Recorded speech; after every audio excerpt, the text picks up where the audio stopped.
All right. I think we have a fine setup to start with. I like this setup, chat. I get to see my utilities down here. Here, anyway. Here, I mean, anyway. Let's go. All right, so this is Jhoira Storm.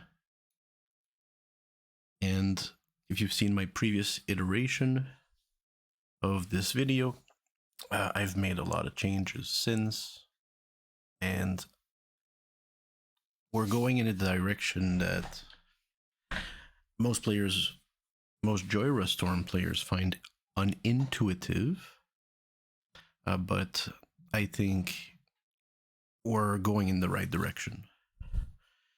You know, when I first played or started playing Jhoira, or when I saw Jhoira, you know, in 2018, like I said, it striked me as a, and maybe I feel a little bit alone in this nowadays, at least. But it struck me as a very powerful um, storm engine. You know, being a commander storm engine. Back in the, you know, back when it came out, and that I do feel very alone in this. And this video is for you if you also are a storm player. I was not a storm player before, but when I played Legacy in between 2012 and 15, 16 or so, my deck was Esper, and my job was to stop storms, to stop storm decks. Because Esper can kill creature, they can fight control, they can win the grindy control with their cheap, strong creatures package. But what I liked about Esper is it could, and Grixis Legacy, is that it could stop combo decks. And it was the top deck for a long time. I believe they've banned a few cards, more balanced now in the meta. But I've experienced Storm, and I've always thought that it's it's a strong archetype because you get access to so much. You know, cards, mana, powerful spells, game-winning combos.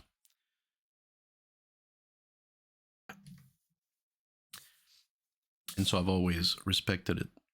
When Jhoira came out, I said to myself, look, Magic is going to keep printing these Moxens. Wizard likes to make Moxes. The more Moxes we have, the more Jhoira likes them.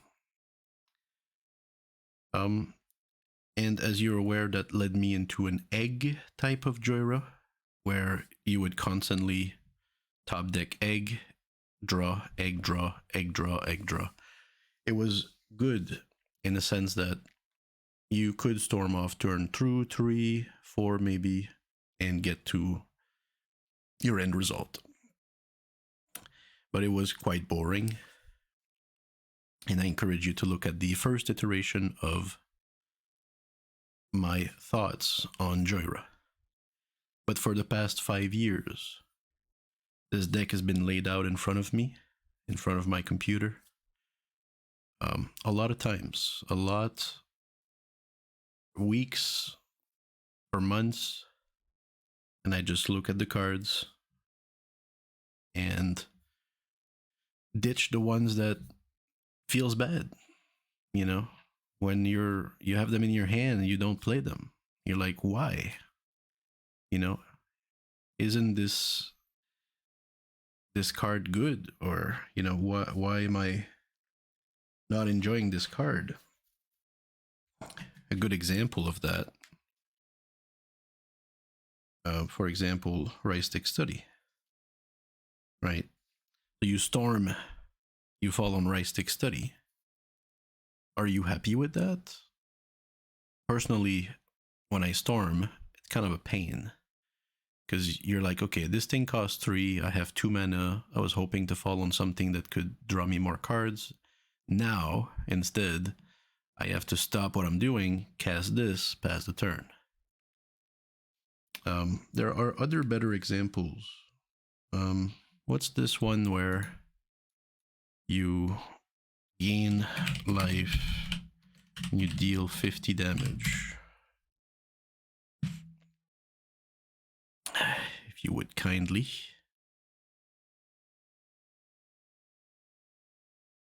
It's not gonna find it, I think, because I'm doing the wrong thing.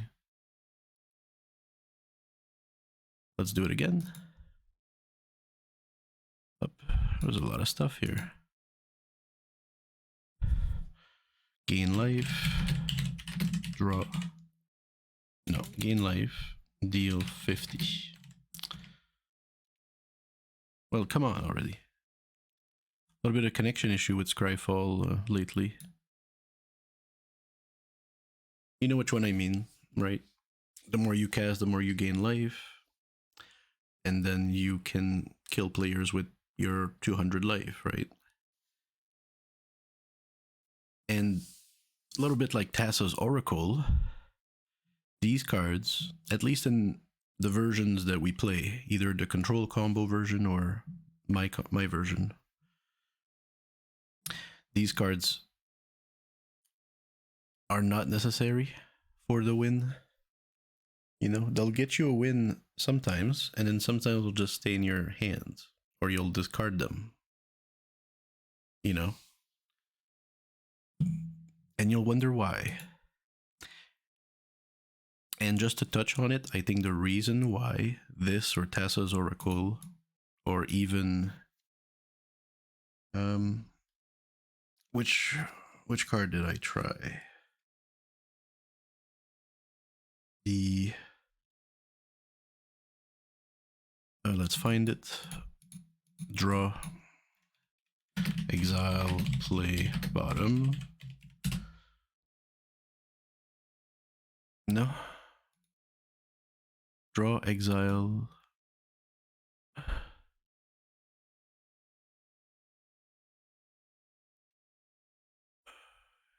Well, that's surprising. Put exile, play, bottom. So I tried expressive iteration as well. I was able to get a trade for this a foil version of this one because it's a good card. Banned in Legacy, not in Modern. Interesting. That is surprising. You know, where something is deemed too powerful for Legacy, which is mostly going to make our cut at least. Yet legal in Modern, so it's slow enough for Modern, but it's too potent for Legacy. Because if you think about it, this card, first, can you see well? I can do this. So this card, I think it's legal in Modern because it's a little slow and it uses your resource. And it finds things that are not too absolutely broken. But in Legacy, imagine you play this in Grixis, for example, where you use a lot of resource, you Force of Will, you you put your Delver of Secrets, you put your goblins, your fucking whatever else, you're kind of throwing your hand.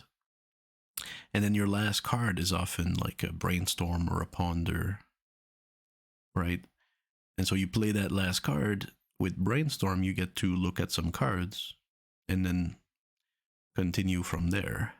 But with this card, you not only find a land that you need to play and a spell that you have in hand that you can play. Like already it's like, whoa, that's so much value. This card gets you to make your next move, I think. And then if you use some broken stuff like LED and whatever else, then it's probably just way too much. Way too potent. I've tried it in here and it doesn't work. And again, for the other reasons that these other cards I named, Tasso's Oracle,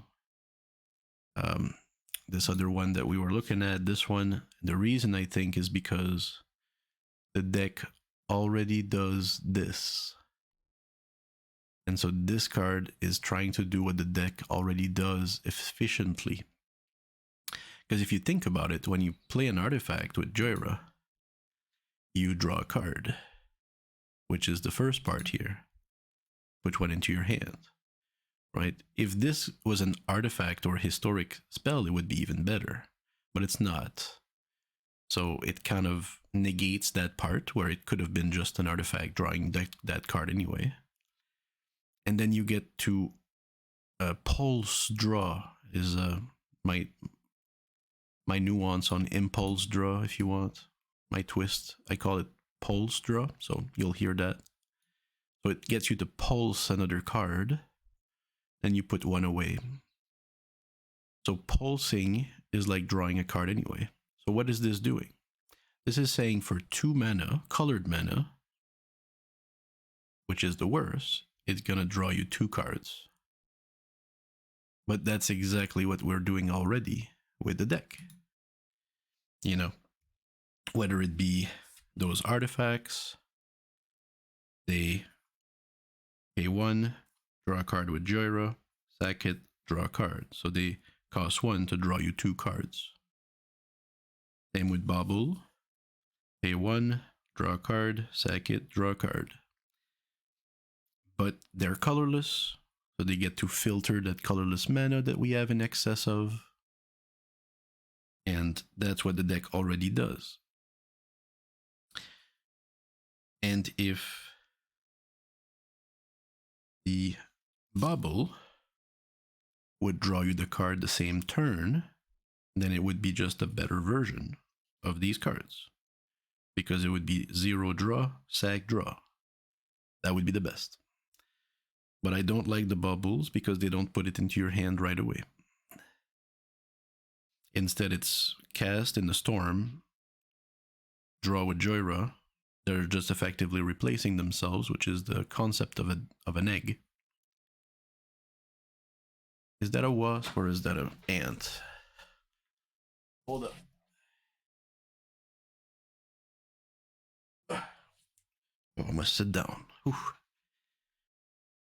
That's an ant. Okay. So I don't like them for that. As I stated earlier in the chat, if you get it early, and we're about to come to a point in my conversation where you get exactly where I'm going with this today and why I'm making a video and why this is important for Jhoira. This card explains a lot of it. If you cast this early before Jhoira, because you have it in your hand, and you're like, well, I'll just sack it and draw a card. Sure, so it replaces itself. And then post Jhoira, when you storm into it, it replaces itself. But with Jhoira, or with any storm, we don't want to pass the turn. We would rather, or should I say in any storm, sorry, we don't want to pass the turn. We want to finish the game. So in order to take advantage of an extra draw, you would have to pass the turn to draw the card, which is bad. So I just said effectively, early game it replaces itself. Okay, before Jhoira it replaces itself. After Jhoira it replaces itself. This card effectively only replaces itself. And unlike Gitaxian Probe, it doesn't give you the card right away. You have to wait. You have to pass the turn. You have to do what a Storm player doesn't want to do. And that leads us to, well, that's why I don't like it. I think they might still be legit compared to other eggs that don't do anything. And I've moved on from the idea that eggs are good enough for this deck. I don't think they are. Because before Jhoira, they don't do anything. They're dead cards. They're nothing. And then after Jhoira, they simply replace themselves.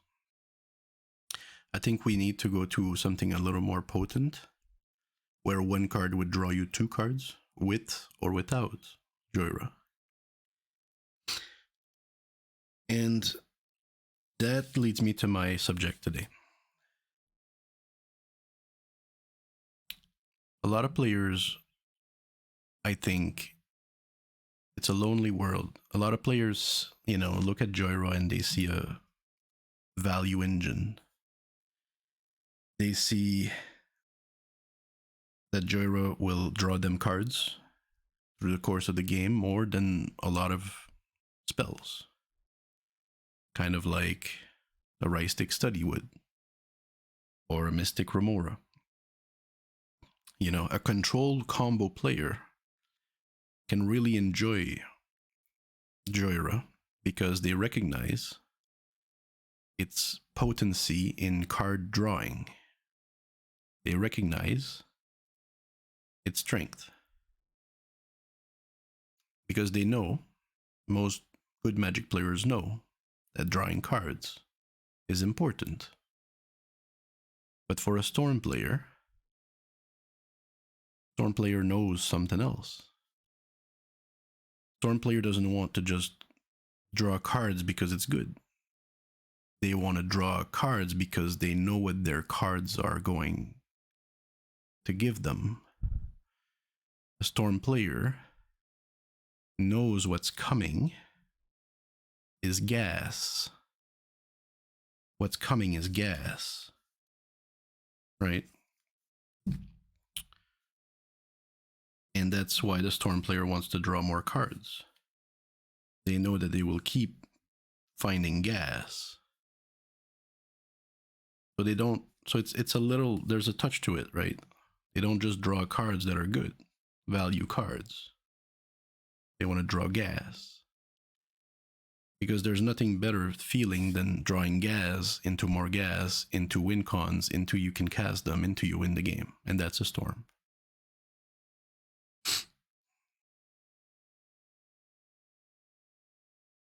So we stray away from what currently is the most popular Jhoira archetype. We make a search and we go to Advance, Commander Jhoira, Witherlight Captain. We're on Moxfield. This is not a small site. And we're going to sort it by most likes, or even most views. We're going to get the same result. So some interesting top decks here. I think anything below 2000 is probably not the norm. We can start here with an insanely different number, 63,000 to 6,000, 10 times more. And that's how I feel. I feel like there's 10 players playing a Jhoira combo control versus me, the little Timmy, with my Jhoira Storm, Turbo Storm. So this is a deck by Wash Rotem, and it is category defining. It defines Jhoira and what Jhoira is meant to be and what it can do. And we can see here a lot of powerful spells and a lot of powerful and card quality, I would say. Very much like cEDH is. Currently cEDH is very card quality. They want powerful cards. Storm decks are not a thing currently. And we can see a lot of control. Some artifacts for value with Jhoira, with mana. Few lands. And they win with the Breach or Words of Wind line. And there's a hidden combo in the deck where you go get Sensei's Divining Top. You reduce it with reducers for costing 1 less.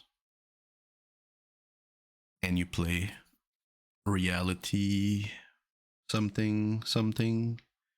Reality Chip Mystic Forge. So you get to draw your whole deck without Jhoira.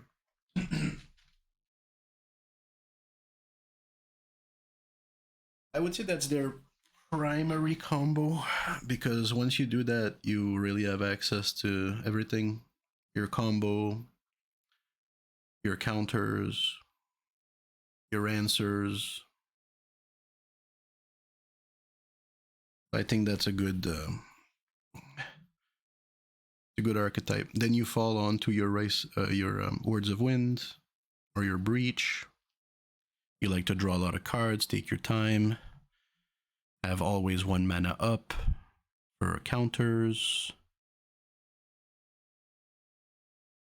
They'll run, what is it, 4 or 5 Force of Will effects, which I count as Force of Will, Fierce Guardianship, Deflecting Swat, Pact of Negation, and Mental Misstep. They all cost 0. You can stop a player from storming faster than...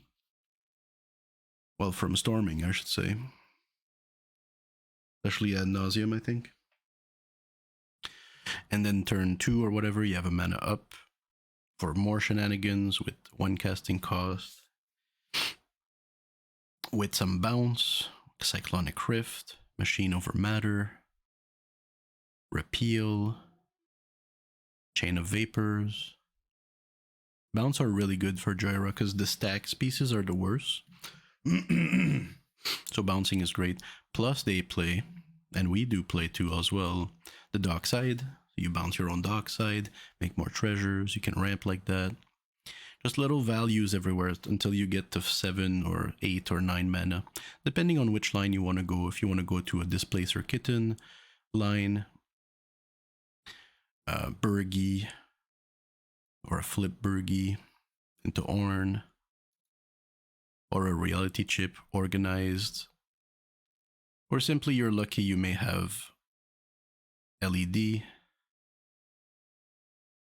Breach, Brain Freeze. All right. So, and you can see the appeal because you're strong with blue. You don't see a lot of removal red. They may play red Elemental Blast. Yep. There's no Lightning Bolt. They have repeals and other things. And they'll really go for getting that Sensei's Top draw your deck, because you don't need Jhoira with it. So as player focus on your Jhoira, you just assemble your draw your whole deck combo. And you don't draw your deck, you just draw till you get your win con. But it's a really slower game than what I have in mind. So if we go to the next type with only 9%, 8% interest, if so, Poly Mog combo, Tidespout Tyrant. You're gonna play a lot of stuff, bounce people's stuff. I'd be surprised they don't play Words of Wind. Yeah, they don't. They instead go for the Tyrant, because the Words of Wind is gonna bounce people's stuff as well. We can see some stacks pieces. Quite more stacks pieces. They probably have the man. No, they don't. They just have this guy. Okay. Um.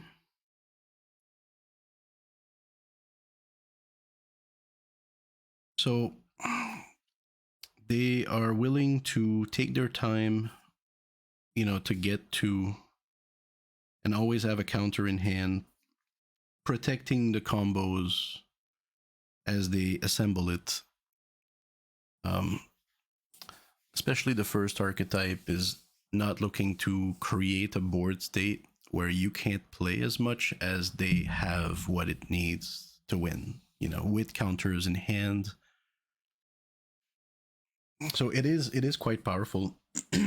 It's hard to fuck with. A good Jhoira Storm with the Rodham's deck is absolutely killer. All right. Because they always seem to find a way out and get to the win. So my idea is okay, I want to get that Jhoira out fast, and I want to kind of bring back my focus to. So it's kind of hard to explain, but if Jhoira is associated a number like 4, because it costs 4,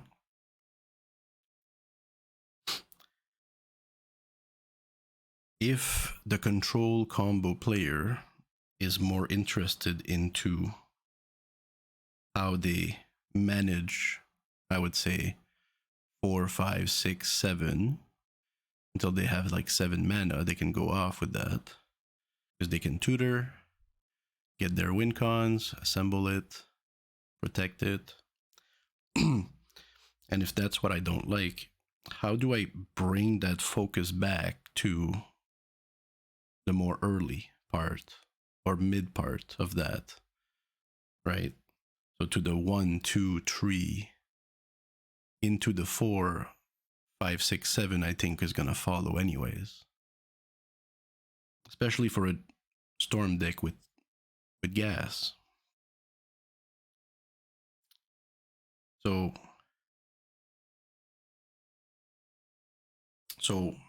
how do you trying to just put words here, but I want to bring back that focus down here. And Jhoira players normally would probably say, well, we do focus on 1, 2, 3 because we need that Jhoira out, but we already do as much as we can. We already have all the artifacts that can get her out sooner. We already have as much as we can and just mulligan more aggressively until you get some reduction on your Jhoira. I think they also say you want to mulligan more aggressively for a Soul Ring, Mana Crypt, Mana Vault, I think. Soul Ring and Mana Crypt definitely, because they give you 2, and Jhoira has 2 colorless. We can't use the Mana Vault as well because it gives you a colorless more that you don't need. But the Jeweled Lotus also is a good start. So like Jeweled Lotus land, Jhoira turn 1, Mana Crypt, Soul Ring, and Mana Vault honestly turn 2 Jhoira. So that's very fine. And that's what, 1, 2, 3, 4 cards? Because the Mox is just gonna increase it by 1. So that's more like a turn 3. And I know that they're not fans of that. But if we have 2 Mox, or 2 accelerators, are you not playing this hand? And I think I would argue that you would absolutely. Even though it costs you 2 cards, you know, wouldn't you like to have Jhoira out sooner? And let's get into that. But first, I do want to point out something. So you can gamble for Jeweled Lotus. I don't know if a lot of people have tried that. But turn 1 gamble, Mox, maybe not this one. Fast mana, gamble, Jeweled Lotus, land, Jhoira turn 1. So I think that's pretty fucking sick. And I think these are the things we want to go for.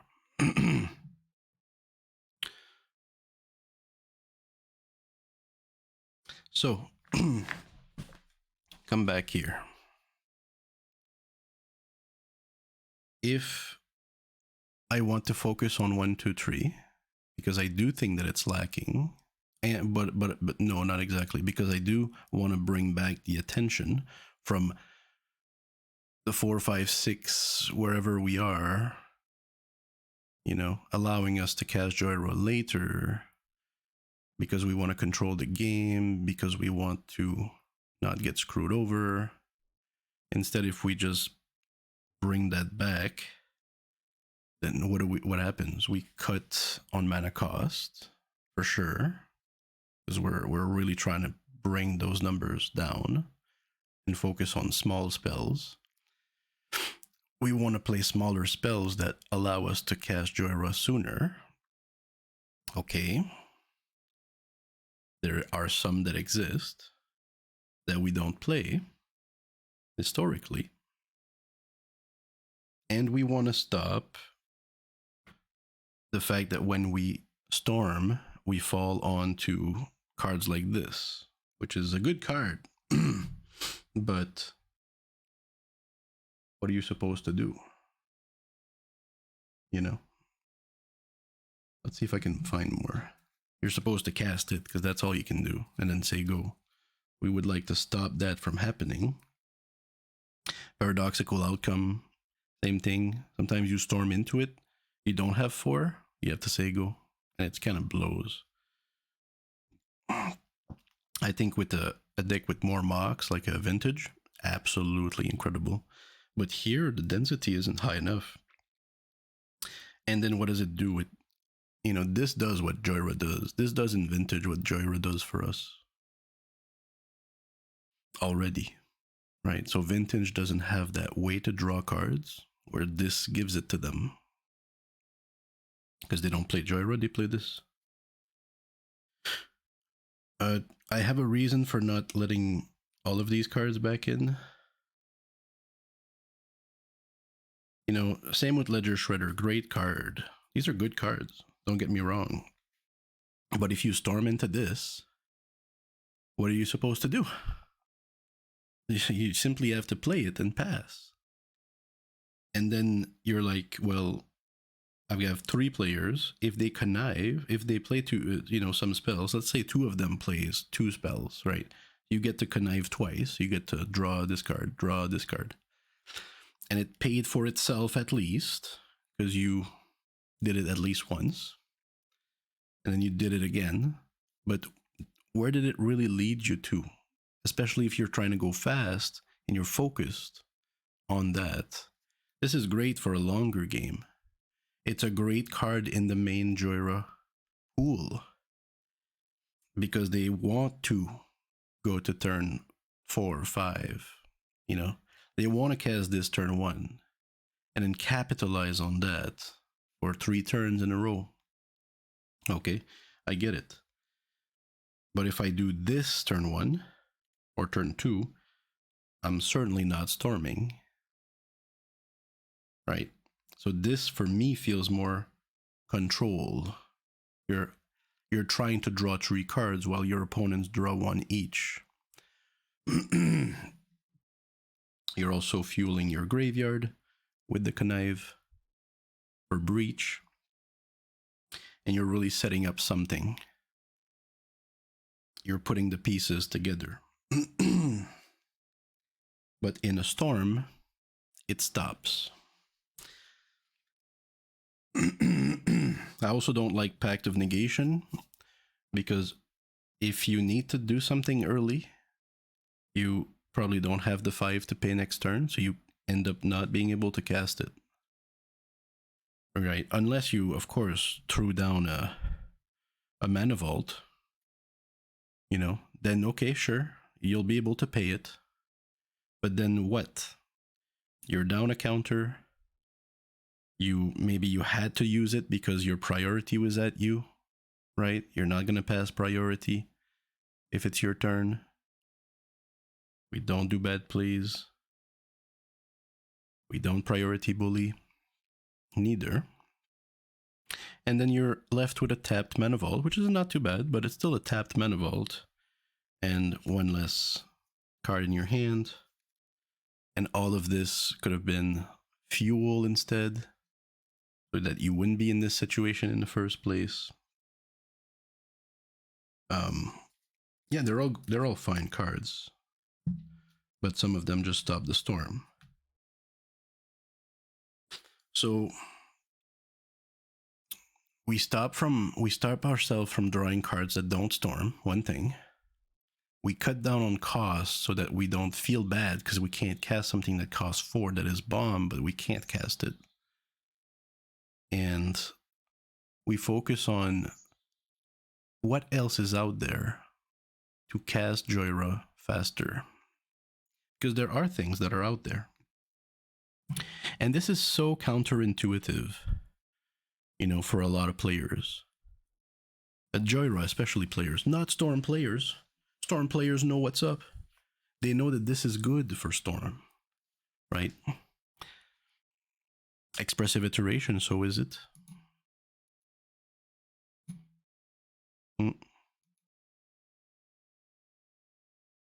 Hold up. Oop. We're gonna need this. Pyretic Ritual. All right. We know that this would help us cast Jhoira sooner. We know that these cards are played in cEDH.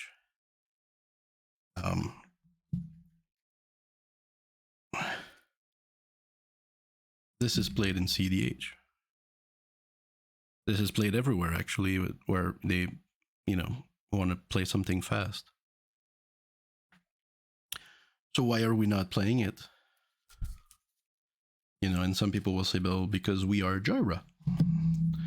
We want to draw from that exchange. We don't want to lose a card over that exchange. It's very counterintuitive for a Jhoira player. I want to cast something. If you want me to ramp, give me a card back. And that's the greediest thing I've ever heard. You know, I'm so out of it, really. Lotus Petal, you know, people play Simian Spirit Guide. We all know that this is a good card.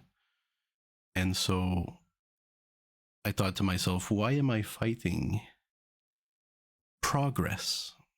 You know, especially for a Storm deck. Not necessarily a combo control deck. So I'm like, okay, look, this is Storm. Give me the mana. Give me the free mana. Give me it. Because Storm decks will play this. Storm decks will play the wheels, I think. Not as much.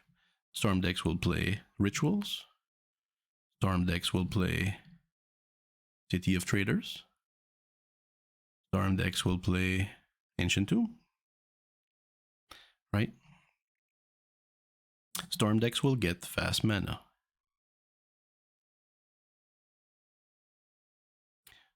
So let's start with that. And I think it's really going to help this archetype. Because I think with these cards, you can be turn 2 casting Jhoira with 3 cards in hand, or turn 3 casting Jhoira with 3 cards in hand. Which would you rather have? right? Clearly turn 2. And why do I say 3? Shouldn't it be 4 cards in hands, turn 3? And I will say nay. It turn 3, you've played a land, in addition to doing something else, right? You always get to play a land, play a spell, so your hand always diminishes. So what would you prefer to do?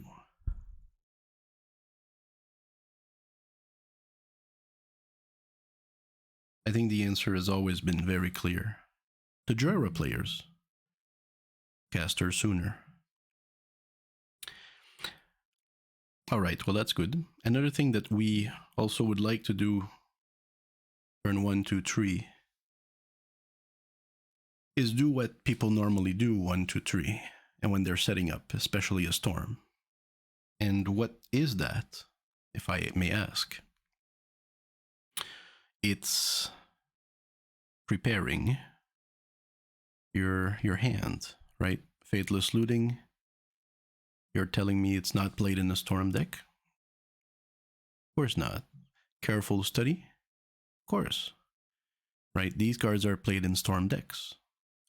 They allow you to filter your hand, to increase the quality of your hand. If you're stuck with 4 lands and you draw this, you're more than happy, right? If you're stuck with 1 land with 6 spells, you draw this, you're more than happy. And it's really taking time to invest in preparing your storm, not just preparing a combo, because we're not a control combo deck, but a storm deck. And storm has preparations as well. And since playing them, I really liked both of them. Really do. I think even a control combo might appreciate these small spells. They're probably the best out there. You know, in comparison with any other 1 draw 2, like this one or these. But these I recognize are more stormish cards, right? These are proven storm cards. Pay 1, draw 2 with Jhoira, and you get to filter a mana colorless into a color. Really good. I also find Mishra's research desk through my research with Scryfall. You can watch the previous video to see how I search Scryfall to find cards that I'm looking for, cards that I don't know about. For example, for this one, I searched for an artifact that would cost 2 or less, where you would pulse draw, so I included the word exile play and turn to find Mishra's research desk, which I think is these. I think it's really these, and I think it's going to be more than the worst possible card in our deck that does that. I think it's better than that, because here it costs 1, so it costs 2 to pulse 2, but you can only play 1 of them. It can be reduced, so it can be cost 1 to pulse 2, only play 1. If you have a lot of mana, you can do it twice. Sure, I think that's a rare thing. If you have it with Jhoira, it draws you a card on top of that, so it's actually pay 2, draw 3, but you can only play 2 of them. But I like it more than Expressive Iteration because it's colorless mana that you get to send inside that. I like that a lot. And if it's reduced with Jhoira, then it's literally pay 1 to draw 3 cards. You can play 2 of them. Ish, you know. I think that's a great ratio.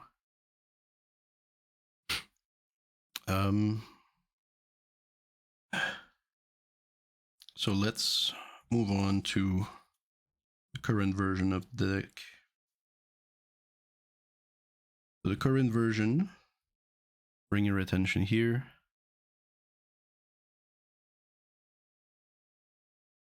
It's a lot of cards, huh?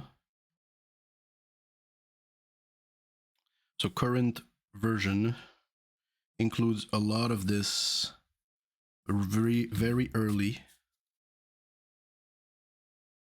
card filtering, hand filtering spells. And I like them a lot because early, before Jhoira, if you need to search for something to better your hand to cast her or to better prepare for her, these will always work. They're not like eggs where you need Jhoira to get a potential from them. They can be played before her to set her up or to set after her. So they're both good pre-Jhoira and post-Jhoira. So that I think is key, and it was missing. And I was looking for some time now for what was missing for this deck, and I think we found it. And I believe you should definitely try these two cards and then tell me more about it. Synthesizer does somewhat the same thing. Before Jhoira, it will pulse a card that you can draw. So it replaces itself, mostly. Post Jhoira, it gives you two cards. And it's a combo enabler. And same thing with those, as I've mentioned earlier. You pay one, fuel one, they give you back one, you draw a card, it replaces before Jhoira if you have them in hand. Post Jhoira, it gives you more cards, two cards, for the same price of one. So they're really good into the storm as well. Mystic, I think, is too good to pass up, especially because at any point in our storm, we're happy to play a Mystic Remora. We're pretty special in that sense, maybe, but even the control combo version likes to play Mystic Remora mid-game.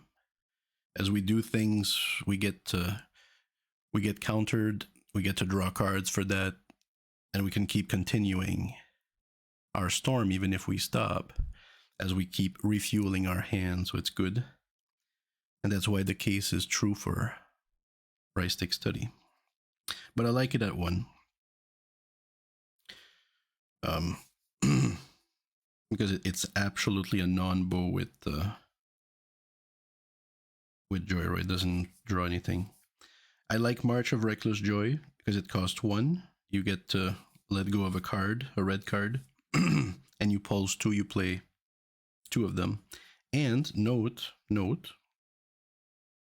that it says you may play up to two of those cards until the end of your next turn. Meaning if you exile counters, you can play them during their turn. And if you exile combo pieces, you can play them next turn. Because that's all we really need with Jhoira. 2 turns of good stuff happening. You know, sometimes just one. But 2 turns is often good enough. You know, cast Jhoira, throw a few things, keep doing a few things. Do this, pass the turn. Come back, we're set up with 8 mana more. Whatever the fuck, we're ready.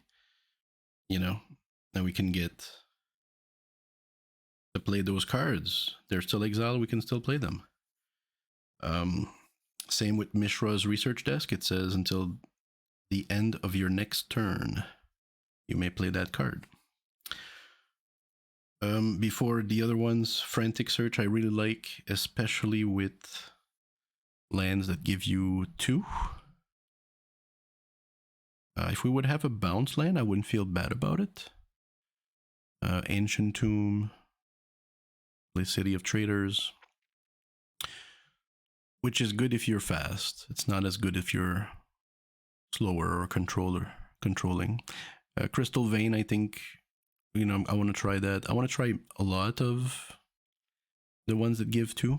I like Crystal Vein. I've always played it. Before I bought or traded for City, I played Crystal Vein. I was pretty pleased. So let's just add more of this stuff. Storm players play 4 in a 60 card deck, so you know we just have 3 here. We're trying to cut down on the colorless sources if they don't give us 2.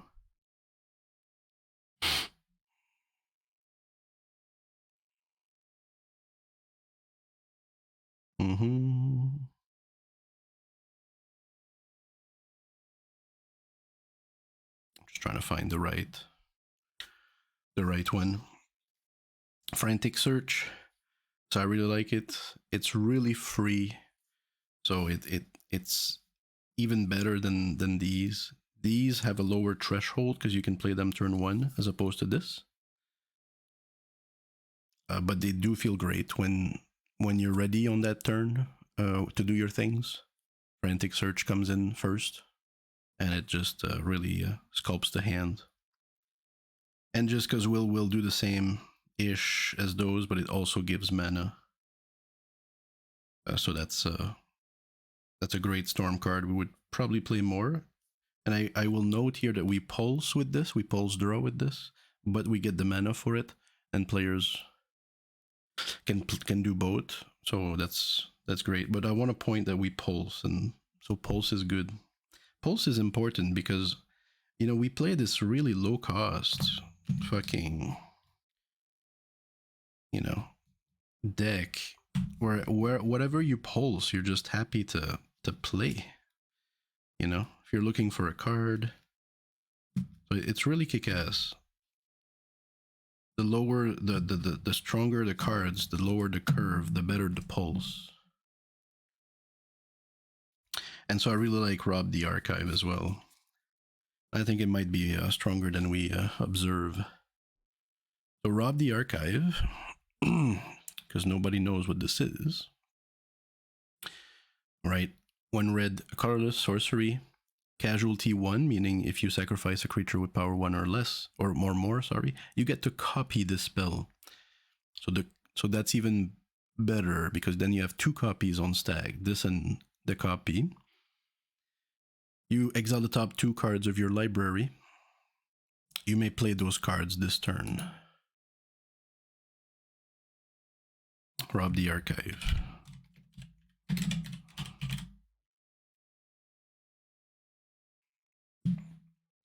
I think my deck plays enough creatures. We're not sacking Jhoira, but we can sack some creatures, I think. You know, after Trinket Mage came to the battlefield, did its job, we can sack it. Dragon Rage maybe did its job, we could probably sack it. The bird also.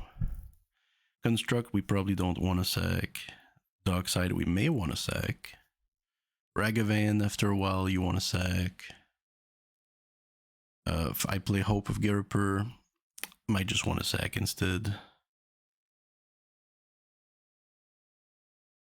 So I think if you do want to sack it, then it's really good. But just by itself, you pulse 2 cards, you may play those cards.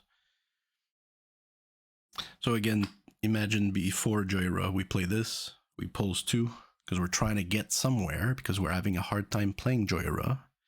And it gives us, it gets us to where we want to be. Even if we pulse 2 lands, at least we didn't draw 2 lands.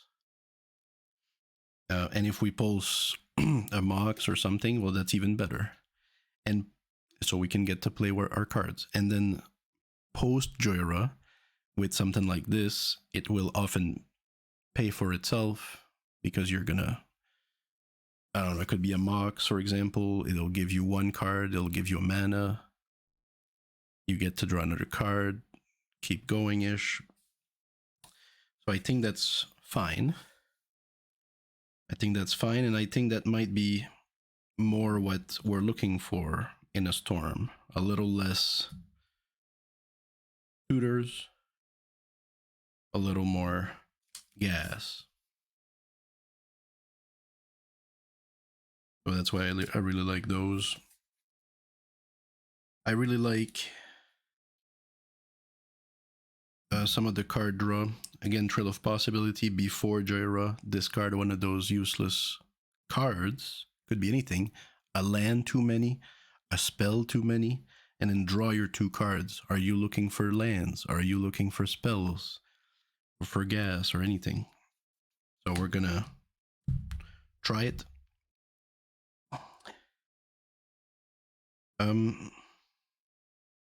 This is a little thought experiment.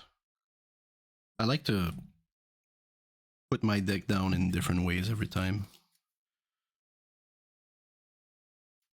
what I did here is I put all the lands, all the gas, just the stuff that we would just play with Jhoira, you know? If we could just do this and cut our deck down to 60 cards, what would we play, right? Just gas, land gas. And then what I did is I drew a hand of 7, you know? And then I said, okay, if I draw this, well, first I did this a few times just to see what kind of good hand I could get, you know? These are fine hands with Jhoira, big time. And you won't shy away from playing your early stuff to get her out fast, right? You can keep throwing some artifacts. But I end up with one hand here that I was intrigued by. And then what I did is simply say, we have, just so you see, a Brainstorm, a Jeweled Lotus, which means fast mana. We can cast Jhoira turn 1, Springleaf Drum, Burgi, Dockside, Fell Warstone. So a little too much mana. We would probably like a tutor instead of one of those. Brainstorm can help us find it. Hopefully a fetch. Recycle stuff. And then what I do is I just, if I ask myself, is this card good enough? Am I playing powerful hands? You know, because it's important when you open your hand that you feel that this is strong stuff, you know. Boom. If I would start with this, or draw my card and it's this one, and it goes in my hand, is that powerful enough? Does that feel good? Is that strong? And if the answer is absolutely yes, then it stays in the deck. If the answer is maybe, you know, or this one also, maybe, that does feel strong with these two together, but you do have to tap to sacrifice the Lotus. This will be tapped, so that's not going to do anything. Right. I like your root. I like your root for Storm. I think she can really blow up. She's really good if you have 50% artifacts, because then every 2 card, one of them is, you know, most likely an artifact. It doesn't work like that, but at the same time, that's how statistics work. So sometimes you'll have none, sometimes you'll have one, most of the time you'll have one, and sometimes you'll have 2.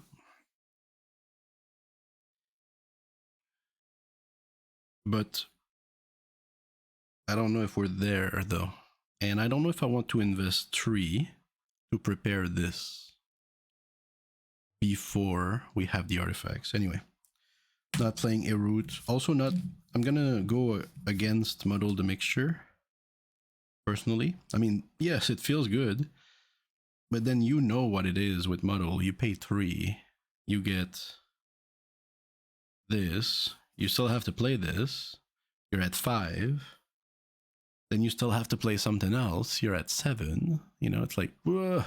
It's great with control combo. Combo wants its tutors, but I just find it to be a little much. Plus, this does find you part of the Divining Top combo, but I just prefer to search for top, because top does a lot of work in this deck. A lot of work. So putting those away. And then what do you feel? How do you feel about this? You know, if you're opening hand, you draw this. Seems perfect, actually. Perfect is probably the key word here, because we just said we have a little too much of those. You know, we would prefer to look, see what we get. Well, that's pretty good. Oh, 2 cards. Boom. A Vein, a Monolith. That's fucking sick, because then turn 2 you throw the Vein, sack it, Monolith. You know, something like that. or Tomb, even Tomb Monolith. That's the dream. Let's do it again.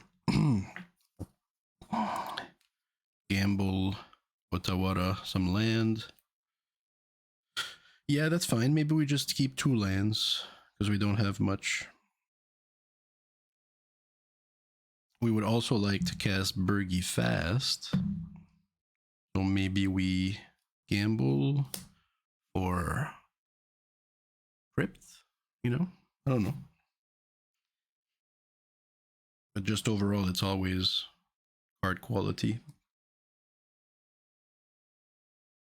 Right, does this feel good?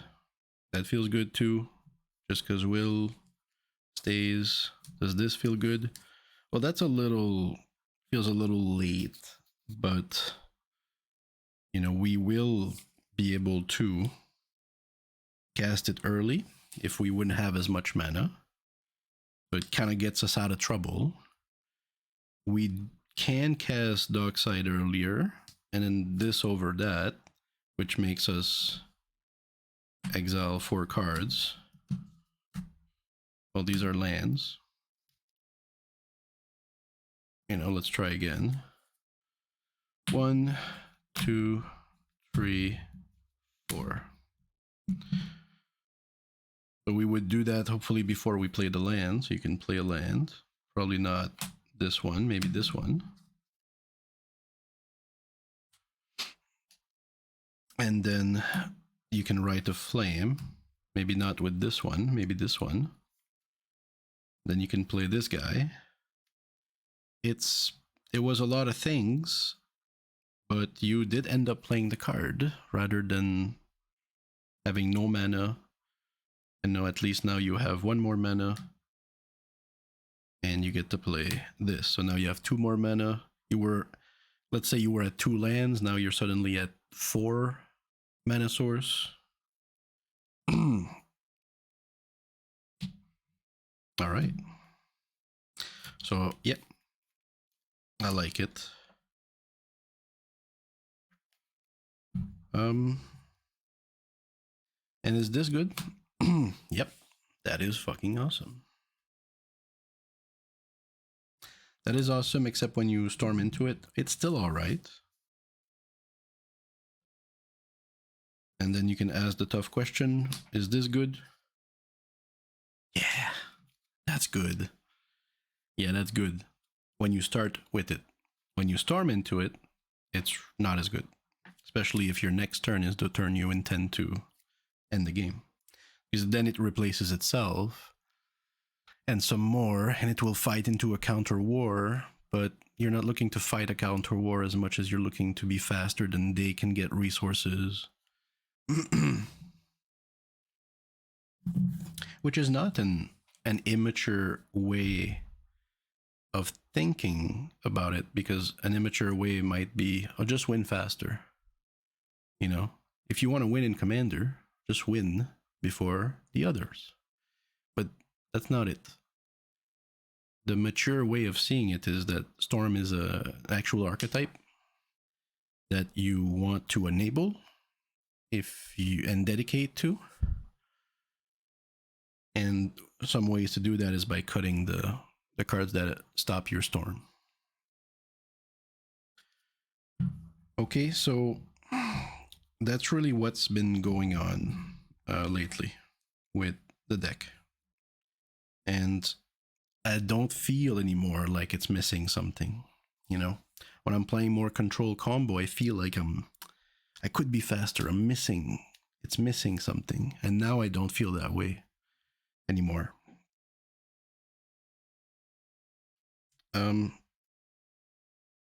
So, you know, now the idea is just trying to manage how much of each category we need, right? Do we need more gas? Do we need more tutors? Do we need more win cons and tutors for win cons? I think the ratio is all right now. The way that I currently have it. A lot of gas, you're happy to cast 2 of those spells before being on top of it. you don't want to end up having too many tutors because these are dead cards. You just want tutors at the end, truly. You don't also want to have too many counter spells because these are also dead cards if you don't use them. So I think having the fast ones and good support ones with some counters. We have Autowara. I think we might have something else. Bounce. So I'm at 10, 11, counters. +2 dealing with stuff. Package, bounce package. And we also have mass card draw, which we will not necessarily achieve with Jhoira and eggs, but rather wheels. Wheels, because they draw you 7, but we still like some effect.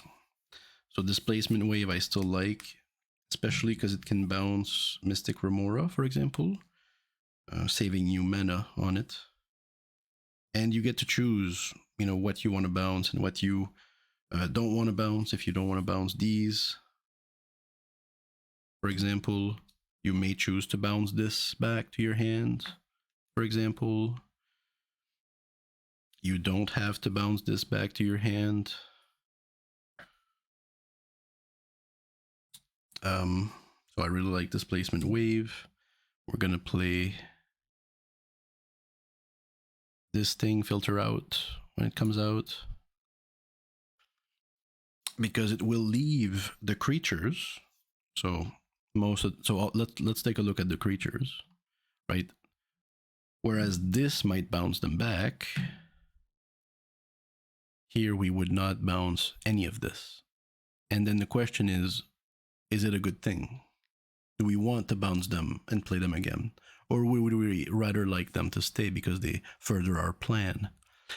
This furthers the plan, this furthers the plan, this furthers the plan, this we could bounce. This furthers, this furthers, this furthers. This we could bounce. This we could bounce, but it does further the plan, especially it doesn't have haste. Riddlesmith, we don't want to bounce. It furthers, this is not. This furthers, and this we could bounce, but it's kind of useless after you've played it. It's good enough. So we're really happy that we don't have to bounce our stuff. So it's not going to bounce sorceries, not going to bounce instant. It's going to bounce all the artifacts. Are we okay with that? I don't know. Mystic Forge, not happy about that. It's not going to bounce the chip, though, if it's still a creature. I think the rest of it we're pretty pleased by that, so. But the line of play where we play the Forge and then see this on top is rare. We may also use a Brainstorm or a Fetch Land or something to just say scrap that. I'd rather keep my Forge. Or one of those cantrips. Still like Riddlesmith. I like Riddlesmith, and I've always liked Quicksmith Genius. But it is quite a difference between drawing 2 cards, discarding 1, and playing a card, discarding a card to draw a card, that I find a little rough. But to its defense, this is not on a cast, this is enter. So you would cast a spell, like an artifact. You would draw with Jhoira. Then it enters, it triggers, and you choose which one you want to drop. Like the new one you picked up or the worst one you have. Then to draw a card. But it still doesn't feel so good. So instead I think we're gonna not Um, we're going for a containment construct LED package. And Echo of Eon. So these are played legacy. These three. Oop. These three are played legacy. One you see right now. And it's fascinating. I mean, Echo really busts LED wide open. And that's what LED needs. You know, LED is power. It feels like power. It feels strong. It feels dead in the wrong deck. It feels like power in the right deck. Just like Golgari Grave Troll is a dead card unless it's in the right deck. Right? So this is kind of the same thing with LED. And since we tutor so well for LED, and by the way, Urza tutors both the top and LED, Trinket Mage, these tutors, they're the best. So you want to find LED, you want to be able to abuse it. That's why I still have the Mystical Tutor. We're going to try and find Echo of Eon primarily. We have those. So you let go, so you place the construct. What is it called? The Riddlesmith deck in Legacy. You can look it up.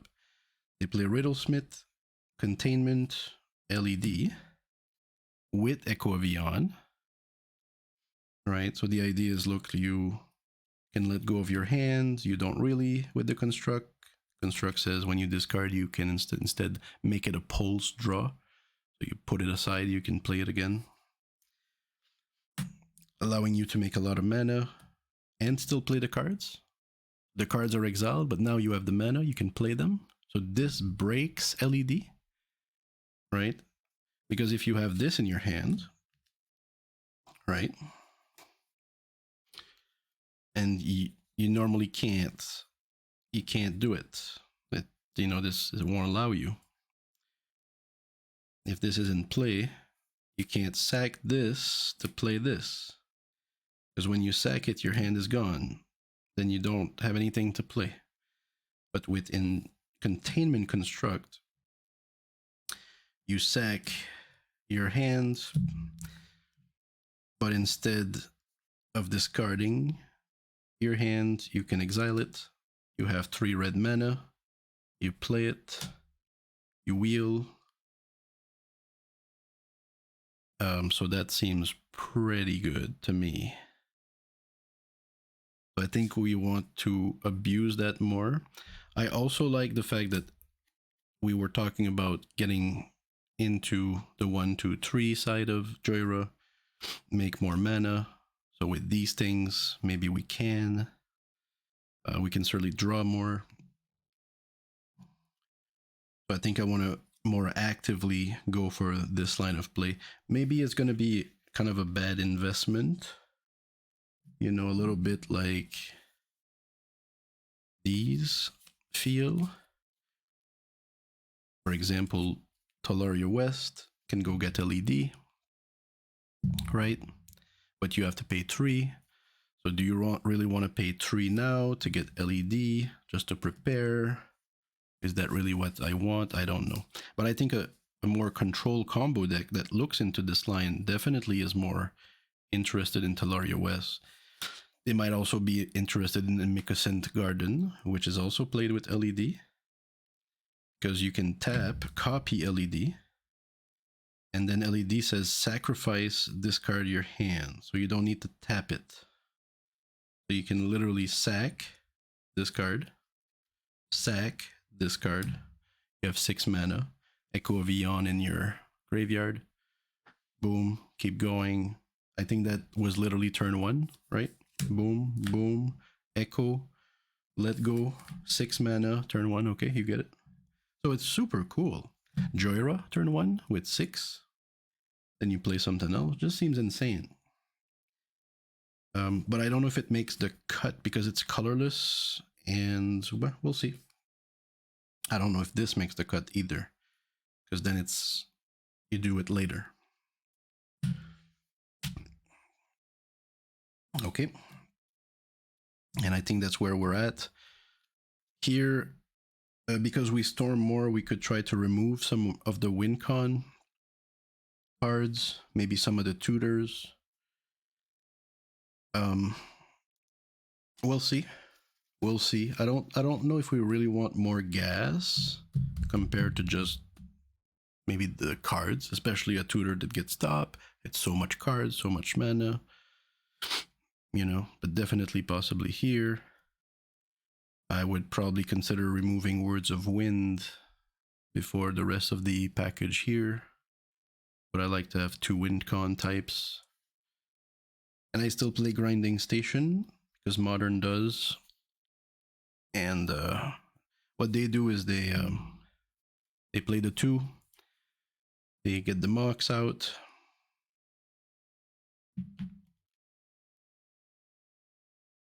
Where are you?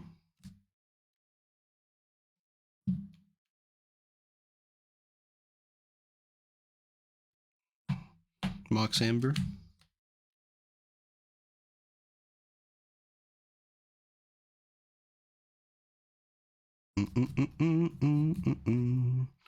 Mox. Chrome Mox, Mox Diamond won't work. Jesus. Mox Amber and the other one. Is it this one? Nope. Mox Amber and Mox Opal because they don't need other cards. Okay, let me just pick this up. This is not going according to plan. Okay. Thank you. So what they do is they play Grinding Station, tap it, destroy the Mox, make a mana, destroy the Mox, mill 3 cards, get the Mox out with Breach. With the 3 cards, it untaps, and they get to keep doing this. Okay, until they find Tasso's Oracle and mill their old deck. Tasso's Oracle is here. They play it. Here we can just find Brain Freeze instead. Cast the Brain Freeze win. But it does combo with Breach, that's for sure. And I think that's kind of good enough because it's somewhat of a tutor combo, inner combo tutor for freeze. It's a little awkward of a definition, but I think it still works. It's just literally like these 2 are win cons. And then you can't really play without freeze. If we could, we would. But since the cards are gone, we can't target players with it. So it is what it is for now.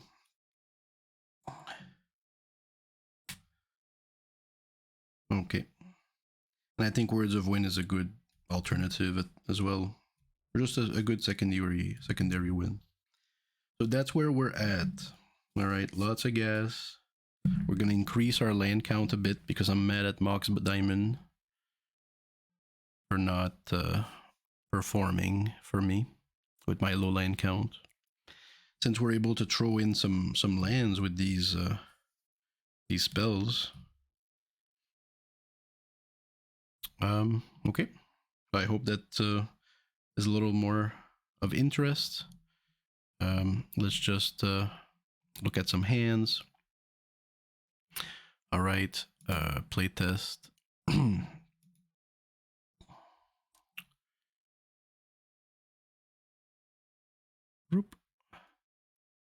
you see that? Yes.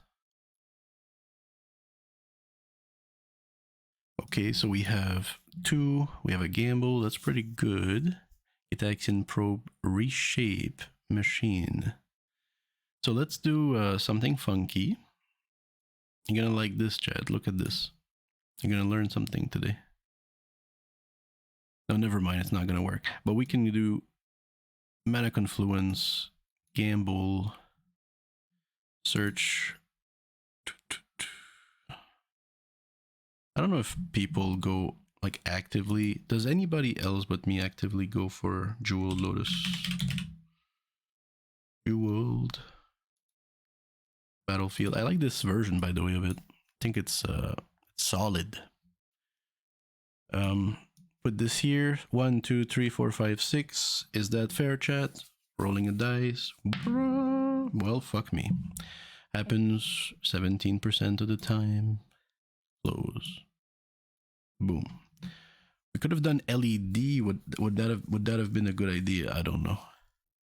But let's also count for all the times that it doesn't land. So if it doesn't land, which is normal, then we have, this is tapped.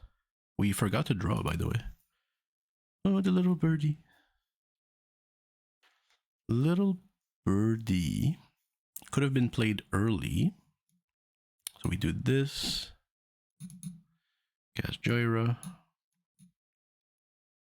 With that. And that, I guess. We could probably mantle draw.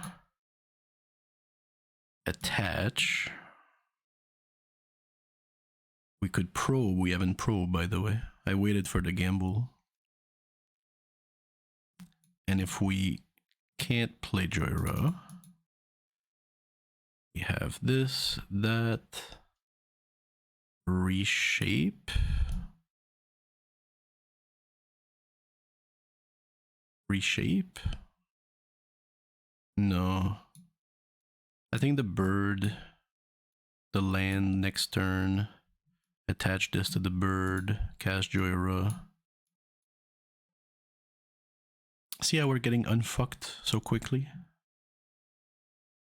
We have a removal, Gitaxian Probe we haven't used. A little more lands. Do a little refresh here. One land hand.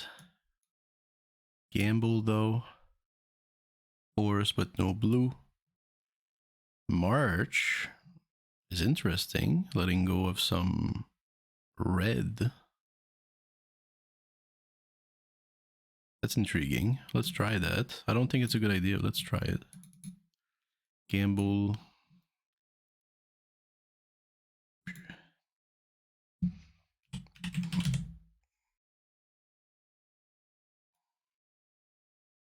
One, two, three, four, five, six.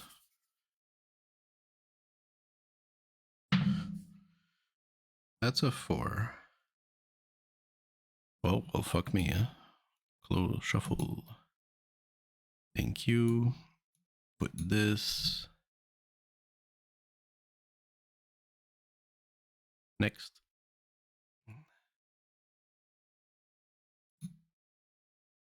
Moonsilver Key. No land. We get to save. We have to cast Jhoira. I was thinking DRG. It's a rough hand to try too. I mean, we did take a try. Next. Land. But before the land, we do March. Letting go of this. We might have used a SWAT, probably not. I don't know. So this says it costs 1, exile a red card to pay X is 2. And then you exile the top X card. So literally 1, 2. We can play the land. We are a little fucked with this hand, huh? What if I would have exiled like Jessica's Will on, like, in addition to that? Then you can only play 2 cards. You're still fucked. You got this. So March is really not the best to unfuck us. Maybe we're just a little unlucky. Look at our and. I mean, a lot of stuff that costs 2, nothing costing 1. You know, these things cost 2. Kind of a little bit of bad luck. Refresh.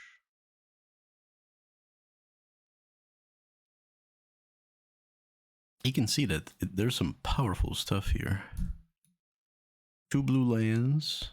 We have Chromatic Sphere to change that. Mana Crypt. So Sphere can give us a red if we need one. We don't have the blue card for Force, which is surprising. March. Would we pitch Trill? This will draw us a card. March. I'm just so we can do definitely turn 2 because we have Mana Crypt with Jhoira. We can do Jhoira turn 2.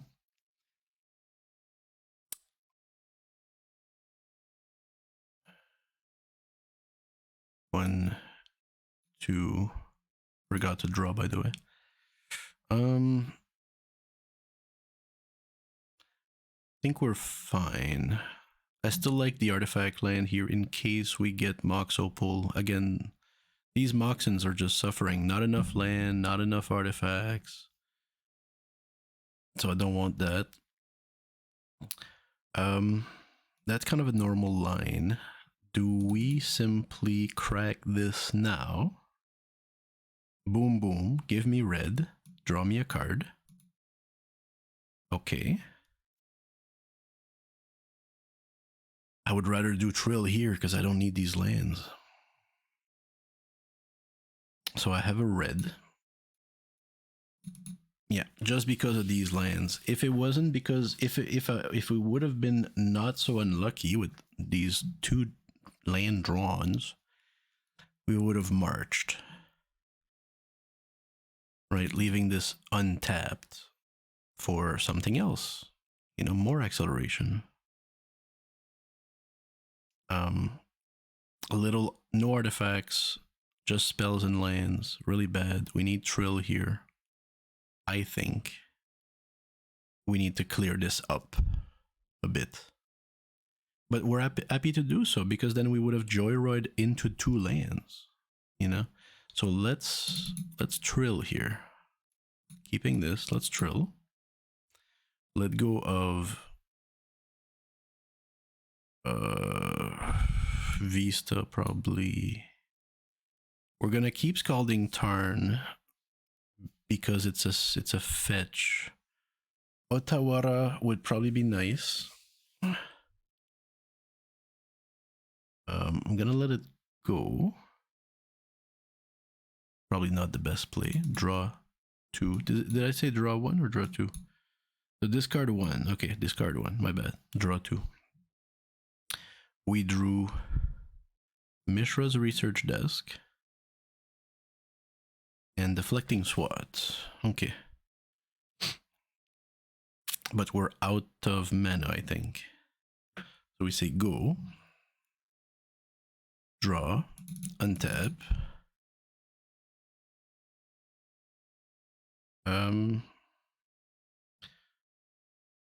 We do have... No, we don't have a blue card.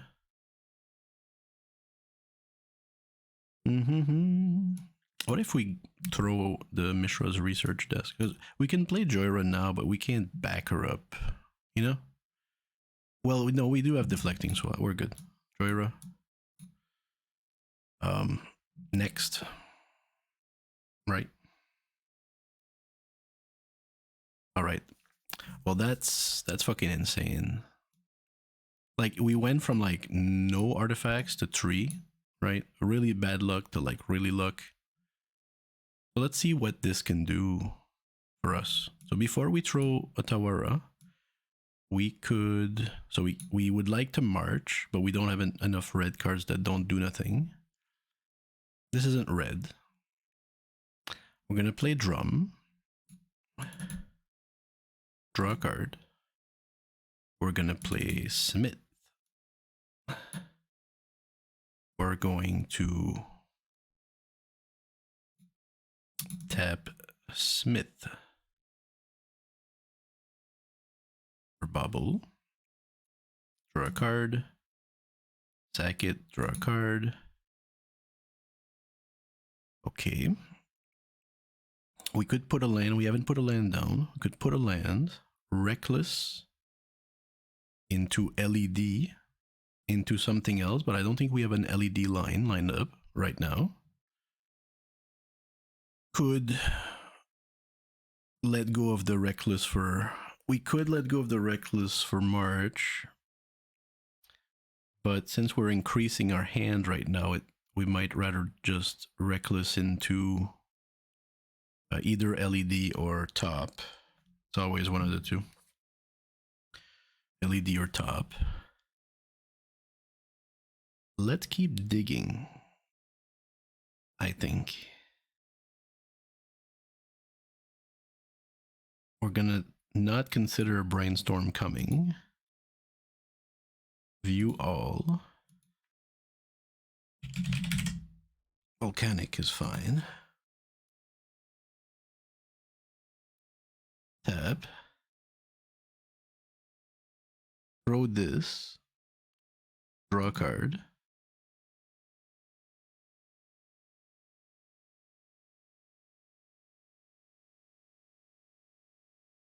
This really says red spell, doesn't it?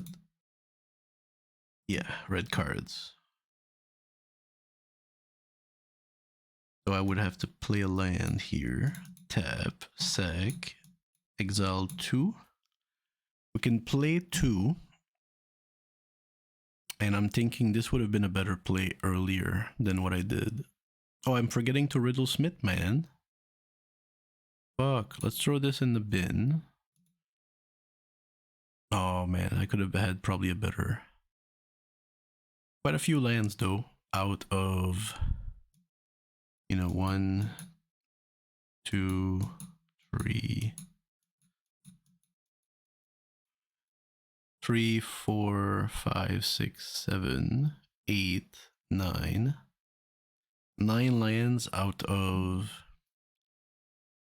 9 lands, okay, out of 7, 8, 9, 10, 11, 12, 13, 14, plus 6, 20. 9 out of 20 cards were lands. That's like 40 some lands in your deck. That's 40% or something, right? 43%. So a little unlucky there with the too much lands, because we don't have that many. Reckless handling, because if we don't Reckless into Sensei's Divining Top, what are we left with? You know, should we march 1, 2, you know, something like that? We get to play this, draw that, play that, maybe. Okay. It feels a lot like, you know, there's this setup happening, right? Which takes time, which also can sometimes lead you to the next round. But if we would have Reckless handled into view, and this is my last example, Sensei, right? Then we have Sensei to play with. Maybe a little early. 1, 2, 3, 4, 5, 6. 3. Boom. You know, then at least this round or next round, we can do a little bit of shenanigan. Draw a card with Riddle Smith. Draw. This would be really good. This, that, and this to get there. Discard the land. Draw a card, put this back on top. You can see it, we're less fucked, but we do need mana, which we don't have. But at least now we have a deflecting swat, a forest backup, swan. Like this Sensei is really able to sculpt your hand, and really the best thing probably if you're gonna have to say go and you have the option to better your hand before you do. I think it's best to do, like, really actively, maybe instead of planning out another line. LED with Breach would be all right to give us 9 mana. But then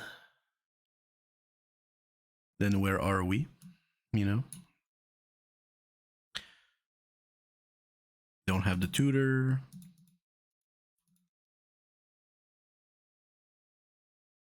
Forge, a reducer. Okay, all right. It's a lot of fun. But moving on. These were just cards I was looking at. So I still want that Regavan. I think it's great. It is historic. The currency converter here. When you discard a card, if it's a land, if when you discard a card, you can exile it. When you tap, you can put one of the exile into your yard. If it's a land, you make a treasure. So early, this can set up so that when you discard your lands, you can make a treasure out of them. I think it's good enough. It'll get you out possibly of issues. In accordance with this discard mechanics that we're looking into. So we'll try filter out. We'll see. I know Echo is great. In the previous game, if we would have picked up Echo, we would have went for LED, draw 7. Magmatic Insight, I don't think is going to make a cut, even though we're adding land cards. The issue with it is that I think it is much better late game when you have a bunch of cards in your hand. You do have extra lands. You don't mind to discard them. Whereas early, you may need those lands. You still need to put lands.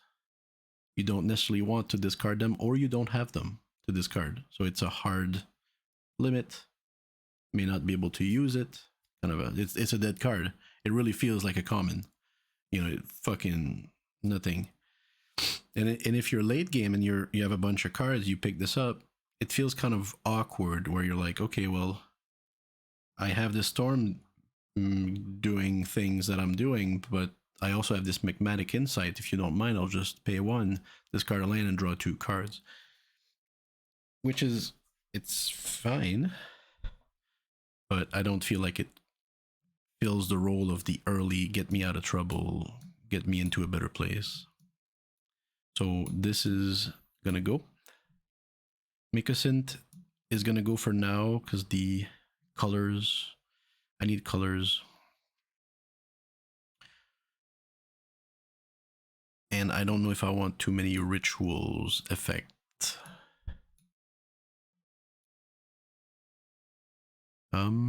Yeah, I think that's about it for now.